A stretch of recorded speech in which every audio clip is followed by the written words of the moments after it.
Either we are there or not, ITSPmagazine still gets the best stories.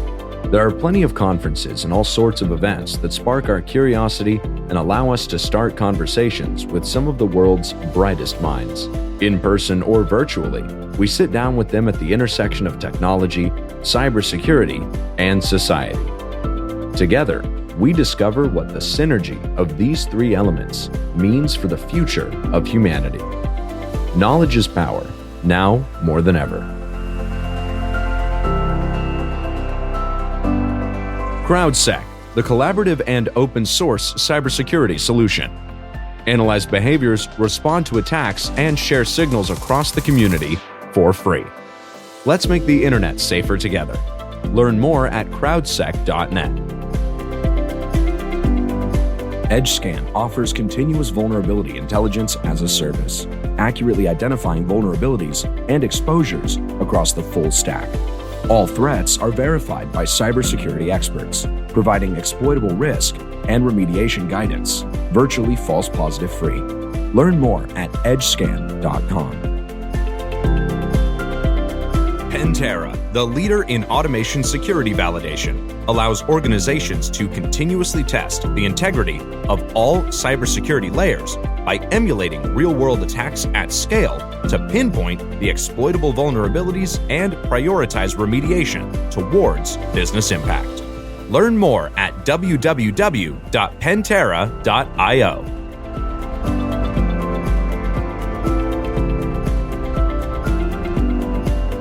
Number two.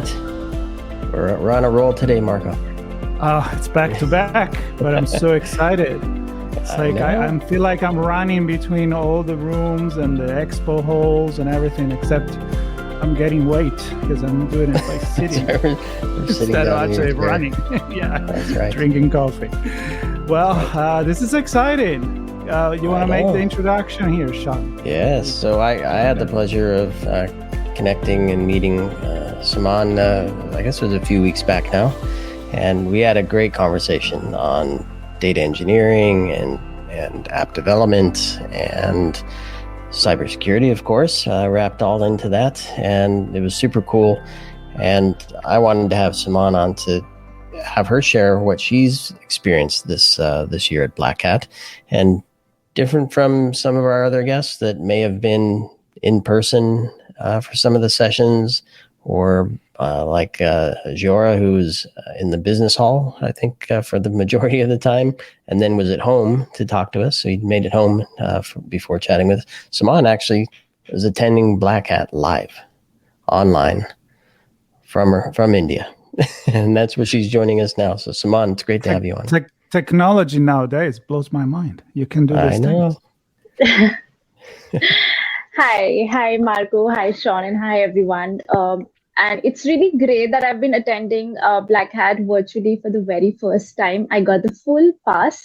So really thankful to BBWIC community for, getting me that pass, because I had attended Black Hat Asia before, but that was just a very restricted pass, which made me cover a couple of talks only, not all of them. But this time I am able to attend a lot of talks, could connect to a lot of folks, and did install that app, Black Hat Events, and I could just explore everything, the agenda and how things are actually flowing across. And it just gave me a great experience to actually attend it virtually, hear all the talks.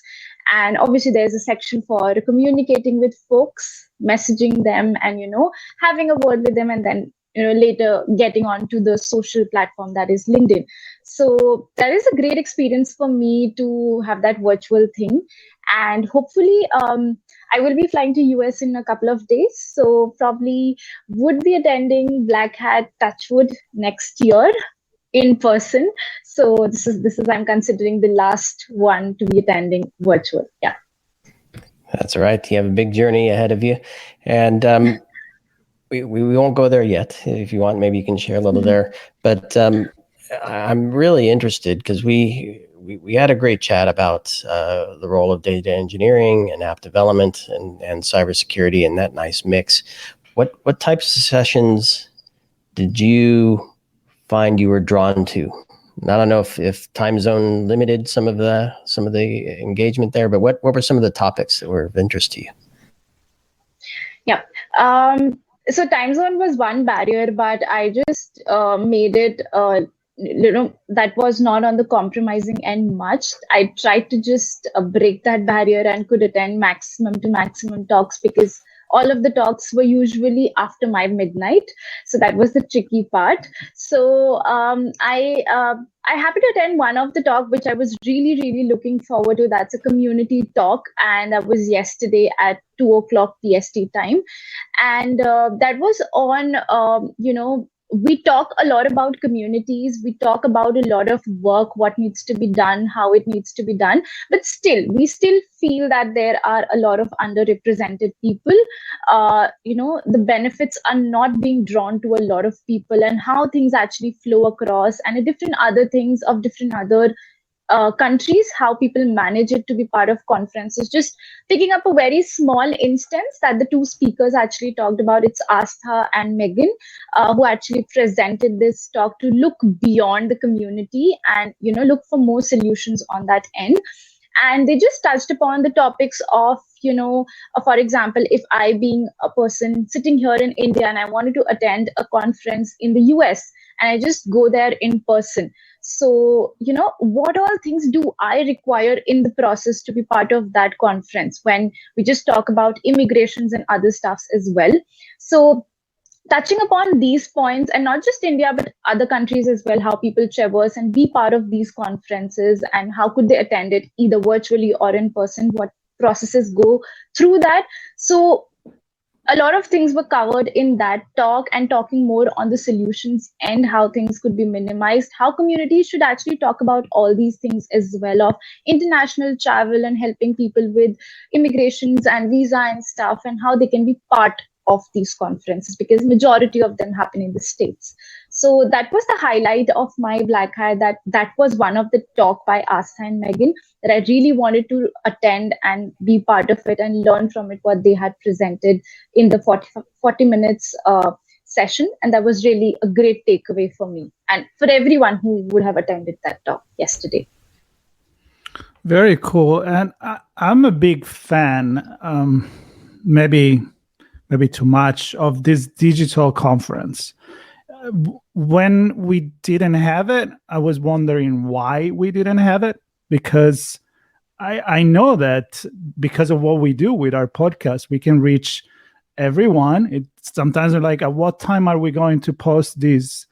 Are we going to publish? And I'm like, it doesn't matter. It's all over the world. So I can't think Los Angeles time, right? I got to think somebody's going to wake up and listen to it. So a lot of people think that they're really missing this community part. And you mentioned that. So apart from watching the keynotes and watching the presentation, the arsenal, whatever it is, are you able to feel connected to the community when you're doing this online? I do feel it, because to be honest, Marco, I just started all of this community work virtually only. And, I started it up very early 2017. I did a couple of sessions, been part of in-person session of some local meetups and some national level meetups as well, which happened in India. But, on the onset of COVID and, then the virtual thing became the trend, that all of the things were virtual. You are connecting on virtual coffee, you are giving virtual talks, and all those things were on that digital platform, be it StreamYard or Zoom or any other platform that became the talk of the town. But now, since COVID is offsetting, things are starting to get in person. So, I do miss that thing that, now people are catching up in person. I am attending digitally, but still, for example, I'm just talking about the speakers. They just did that session, and I just want to have a word with them after the session. Right. So yes. that in-person thing, I can't experience it that everyone else is experiencing it. I have never attended Black Hat in person, but I would love to do it. I want to have that hustle around of people and talk to them who have already been in touch with, because I see a lot of pictures flowing across the social media, and I am a little jealous that I am not able to meet those people, and I would want them to meet me, and I want to meet them as well.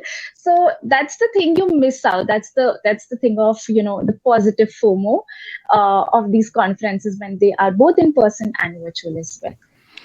Yeah, I think professionally, Sean, and then I'm going to pass the ball to you. But professionally, you can do the learning, you can do the talk and your growth. You can do that. But True. Personally, the growth of seeing Philip Wiley taking more selfies than what we used to take, it kind of like make me sad.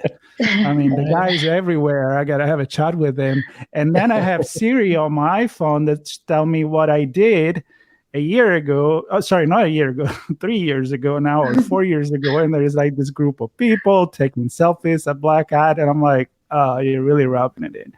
Yeah. Sean, we made they gave us lemon, we made lemonades, which is good. But,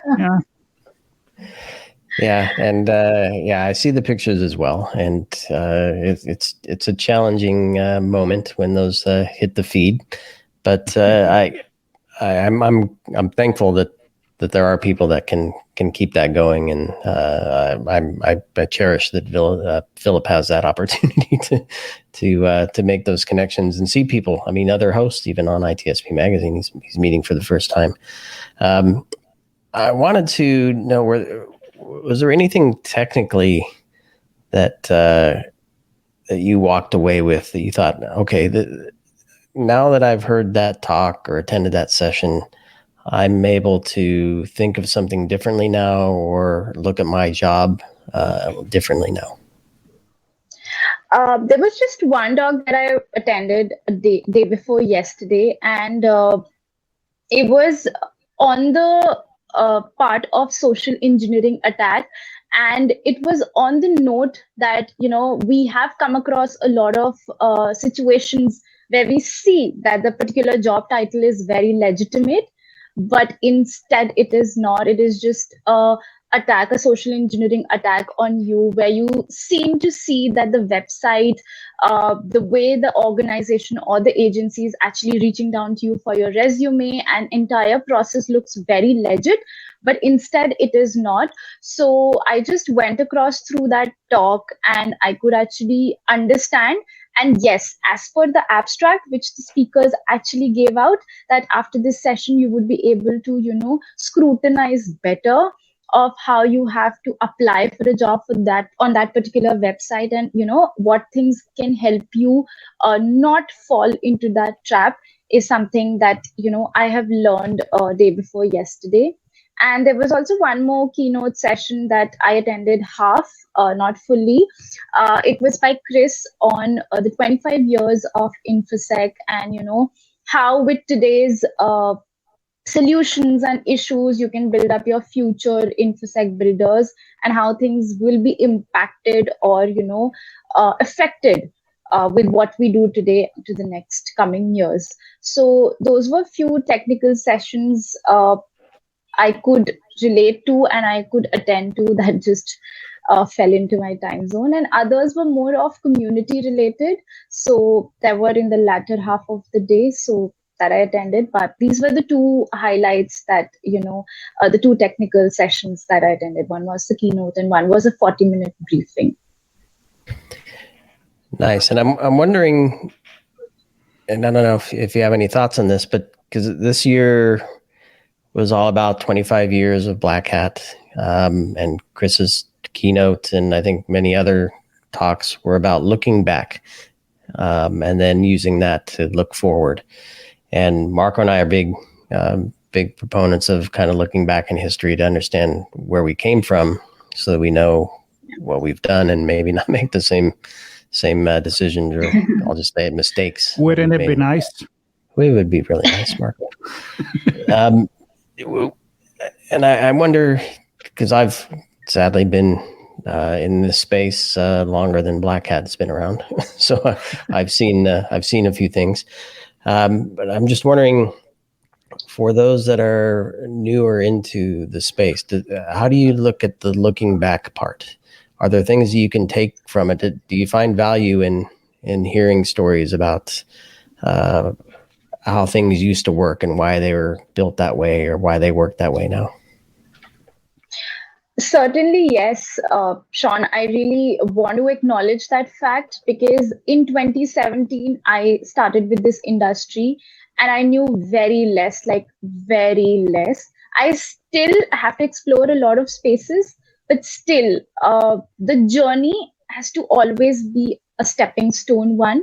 It should be in a ladder format that, once you look back, at least to your years, of when you started to be part of InfoSec, how you have transformed yourself, or you being part of it, how things were transformed, at least surrounding you, how things got transformed. So that is certainly one big factor when you are in as part of InfoSec, how you transform yourself looking back 5 years, and how things were transformed once you started, and now how things are actually weighing out now.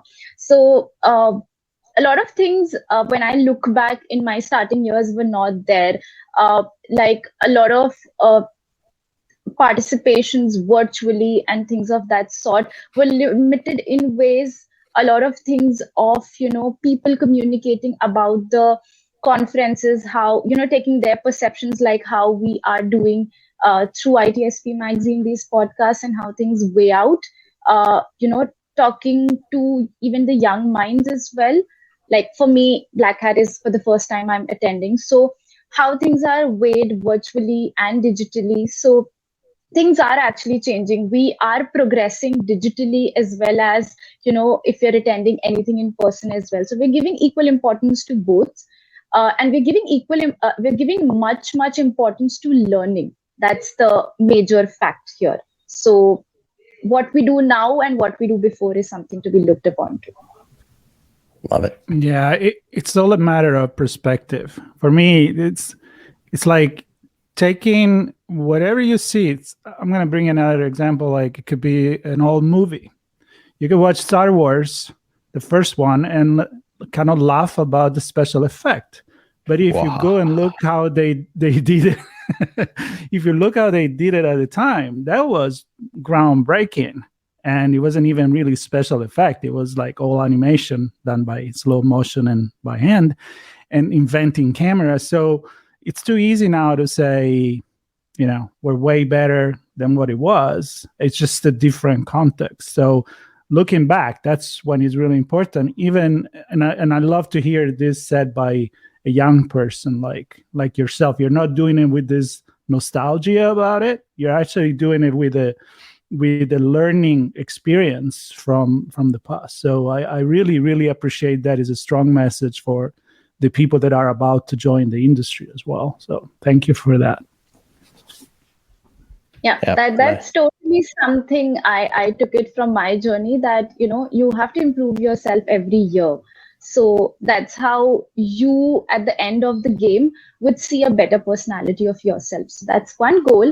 And how you are transforming InfoSec and being part of that industry is something on the other hand. Like how do you contribute? So that's how the community works, as a give and take. That's the barter system we work onto, that we transform us as well, and we transform to we transform the industry as well to what we have to give it back. So that's in a nutshell. Yeah, fantastic, Saman. It's always a breath of fresh air chatting with you, and I'm grateful to have met you and have these conversations. And thank you for staying up and staying with us and sharing your thoughts and experience from Las Vegas via India. So always really good. You're welcome anytime. I said that last time you were on the show. You're welcome anytime, and hopefully we have a chance to connect again. And for those listening, be part of the community, connect with Saman as well.